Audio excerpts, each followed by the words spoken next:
Bonjour, je m'appelle Élodie Arnoux, je suis humoriste et je viens de sortir le guide pour comment gagner le débat féministe à tous les coups. Je sais pas tous les coups, mais parce qu'on peut perdre. Mais voilà, comment gagner un débat féministe chez les insolentes.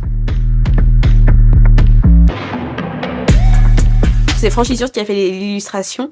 Je lui ai laissé un peu carte libre. Et là, elle a mis un homme qui dira vous les femmes. Donc vraiment, c'est quelqu'un qui généralise vraiment le comportement de toutes les femmes représentées par une femme. Et il va dire quelque chose forcément qui va être une attaque sexiste. Donc c'était pour faire une petite rentrée en matière de comment le sexisme peut insidieusement se faufiler dans notre vie et comment on peut le vivre tous les jours sans que ce soit forcément des grosses agressions. La répartie, elle est très drôle, quoi. Quand quelqu'un dit vous les femmes, t'as intérêt à enchaîner avec Julio Iglesias, sinon ça va mal se passer pour toi.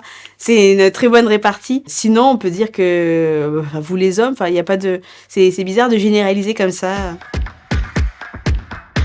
Les rois mages qui arrivent à la naissance du divin enfant, l'enfant béni. Il y a les 3 rois mages qui viennent avec des cadeaux qui sont l'épisiotomie et le baby blues. Et la charge mentale, on peut mettre ça aussi. La maman épuisée dit j'avais commandé le C'est que du bonheur et l'instinct maternel. Parce qu'en fait, pour moi, l'instinct maternel, c'est un mythe. C'est un mythe. C'est une construction sociale qu'on met et qui pèse sur les femmes et qui fait culpabiliser les femmes qui n'ont pas l'impression d'avoir cet instinct maternel. Et donc, ouais, je voulais... contrecarrer dans ce chapitre-là toutes les idées qui ramenaient les femmes à leur rôle de mère et à leur rôle soi-disant naturel. La nature ne fait pas tout déjà. Il y a des mamans animaux qui mangent leurs petits quand elles ont faim. Donc c'était pour déconstruire toutes ces croyances-là et toutes ces phrases qu'on pouvait avoir autour de la maternité et au fait que les femmes sont automatiquement toutes faites pour devenir mères. Et des mères parfaites. Pour reconstituer le contexte, si jamais vous voyez cette vidéo dans 5 ans. Donc on est en plein dans le débat, en tout cas au moment de l'illustration, on était en plein sur le débat où dans la forêt, qu'est-ce que vous préférez croiser, mesdames, un homme ou un ours? Beaucoup de femmes ont répondu l'ours, parce qu'au moins on peut courir, enfin voilà, au moins si on se fait agresser, on nous croira. Et puis en fait juillet, c'est l'été, c'est le moment où les femmes vont, parce qu'il fait chaud, hein, elles vont porter des robes, des jupes, se mettre en maillot de bain, et c'est parce qu'il fait chaud, j'insiste.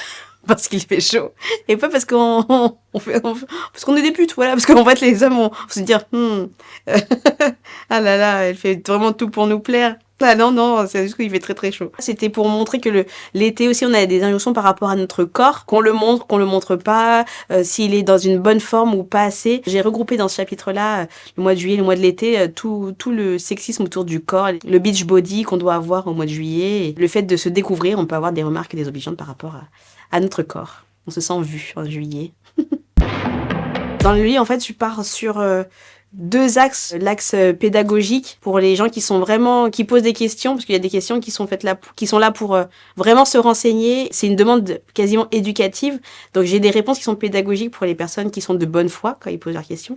Et puis j'ai des questions pour les personnes qui sont de mauvaise foi, qui sont là juste pour piquer, nous énerver, décrédibiliser le combat ou invisibiliser la parole. J'ai dit une syllabe de trop. Invisibiliser. Non, c'est bon. Pour ce cas-là, il y a la deuxième partie, c'est la partie sarcastique ou humoristique. La répartie où, en gros, en 2 phrases, on montre que la remarque est ridicule et ça clôt le débat. J'ai proposé ces 2 axes-là parce que les oppressions des femmes, c'est forcément les femmes qui les voient et qui les portent. Je commence le chapitre en disant qu'on n'est jamais obligé de rentrer dans un débat. On n'est jamais obligé parce que on a déjà la charge.